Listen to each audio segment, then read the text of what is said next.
Hello and welcome to Inside Unreal, where you can see how to make content using Unreal Engine 4 tools and technology.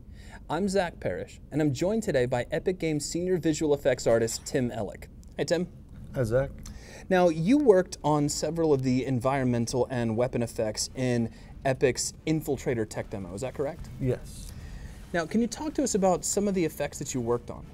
I created primarily environment effects and weapon effects, muzzle flashes, impacts, tracers, and then the environment effects would typically include water, smoke, any kind of haze or atmosphere.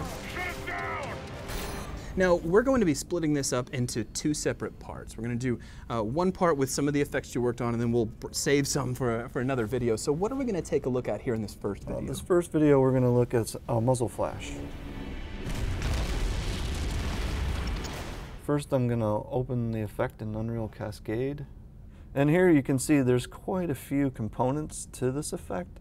And I really only want to pay attention to this one element here, which is this large conical shape coming out of the end of the muzzle. And I think this is one of the most important elements to this effect because it really helps show the power and size of the projectile that's probably coming out of the end of this weapon. Okay. And then another element that we have, which is new to Unreal Engine 4, is the ability to emit light into the world using our particle lights. And these particle lights are controlled using traditional cascade modules. And light properties are all based off of the initial size and color of the actual particle. Very nice. Now, are there any other elements to this muzzle flare that really start to make it pop, that really kind of bring it to life? Sure. Another thing that I really think is important to this effect is the distortion that we're using in the world. This is using the refraction in our material, which is a new feature in Unreal Engine 4. We had distortion in Unreal 3, but in Unreal 4 we have refraction now. And I really feel like this helps connect the effect to the world and just sort of pushes the pixels around and really gives you the sense that it's part of the environment. And so here, if I just re-enable all the different elements, you can see the muzzle flash has some venting coming out of the sides, and there's several different components that really help show you that this is also an automatic weapon. Yeah, that just looks like it should be loud and powerful and should be able to stop a raging elephant.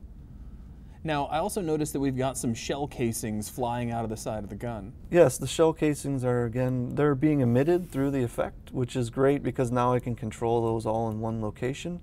So you're saying that the muzzle flash and the shell casing coming out are all part of the exact same effect? Yes, the shell casings are in local space, so they inherit the transforms of the weapon, and then I just offset their position so that they eject from the right location on the side of the gun. And if I fly up over here, you can see our giant robot here. And he's just pouring shells out into the environment. He burns through the ammo. Yeah, and using a CPU system, I can track the position of these shells and then emit smoke from each shell as it's falling through the world. I see this guy's also got tracer fire as well. Yes. Now, is that part of his muzzle flash effect, or is that separate? The tracer is bundled with the muzzle flash. It helps us show the direction without having to add another component and then track two items in Matinee. I can just fire off one effect.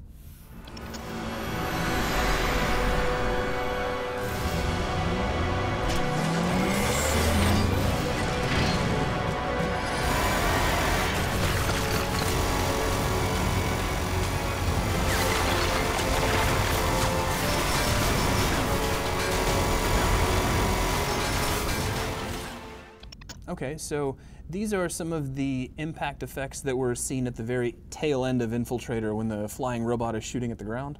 Yes, and typically when we're creating an impact effect, there's a couple things we keep in mind. We think about the size of the projectile and also think about the surface that the projectile's impacting. So here we have concrete, so the first thing I did was create some meshes that came from this concrete on the ground, and they have the same material, so they have the same visual qualities. And I'll emit that concrete with Cascade. And because the concrete has a lit material on it, it's accepting the lighting from the world as well as the lighting coming from the particle system. So I notice you're also kicking up a lot of, I guess it would be more dust than it is smoke as the concrete gets pulverized. Now, is that actually being lit in the world?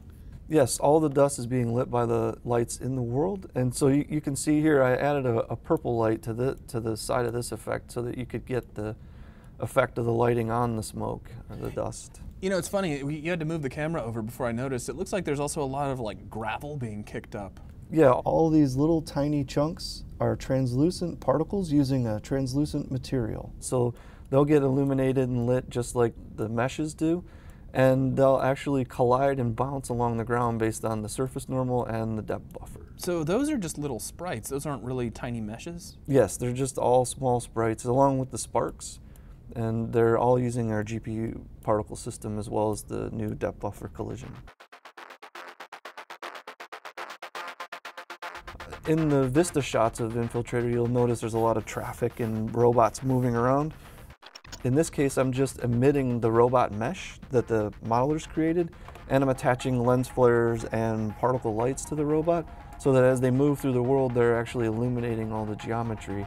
And you can see more of them back here in the background. We use those extensively in the Vista shots to just add an extra detail to the world. That is too cool.